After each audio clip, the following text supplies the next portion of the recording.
जाने जहाँ ड्रामे की आने वाली एपिसोड्स में आप देखेंगे तबरेज को आखिरकार इस बारे में सब कुछ मालूम हो जाता है कि गुलजेब उसकी सारी हकीकत जान चुकी है कि किस तरह उसने आमिर को जानबूझकर कराची में भेजा ताकि वो उसे चंद गुंडों के जरिए कत्ल करवा सके। उसे बड़े ही गुस्से से तबरेज से कहती है, आप मुझे पाने के लिए इस हद तक कैसे गिर सकते हैं? मेरी खुशियों को बर्बाद करने के जिम्मेदार सिर्फ और सिर्फ आप हैं। आपको क्या लगता है कि आपका ये असल चेहरा मेरे सामने कभी भी नहीं आएगा? तबरेज कहता है, मेरी बात समझने की कोशिश करो गुलजेब, ये सब कुछ मैंने सिर्फ इसीलिए किया ताकि मैं तुम्हें अपनी जिंदगी में शामिल कर सकूं। ये बात तो मैं खुद नहीं जानता कि कब मैंने तुम्हें देखा और तुम मेरे दिल में बस गई। मैंने उसी दिन इस बात का फैसला कर लिया था कि मेरी जिंदगी में अगर कोई लड़की शामिल होगी तो वो सिर्फ तुम हो गुलजेब। मेरी खुशियों को मुझसे छीन कर अगर आपको लगता है कि आपने अपनी मोहब्बत को पा लिया है, ये आपकी बहुत बड़ी गलतफहमी है।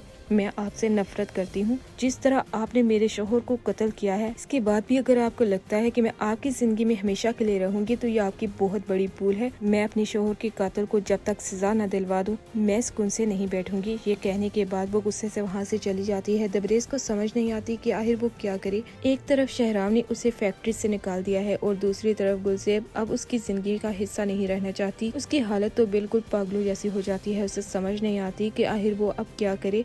उसके गलत फैसलों की वजह से आज वो इस जगह पर खड़ा है कि कोई भी उसका साथ देने के लिए तैयार तक नहीं। यहाँ तक कि शहराम तो हमेशा के लिए उसे अपना भाई समझता था, लेकिन उसने कभी भी शहराम को वो अहमियत दी ही नहीं जो शहराम हमेशा के लिए तबरेज को देता था। तबरेज बिल्कुल अकेला रह जाता है। गुलजेब भी उसे हमेशा के लिए छोड़कर चली जाती है।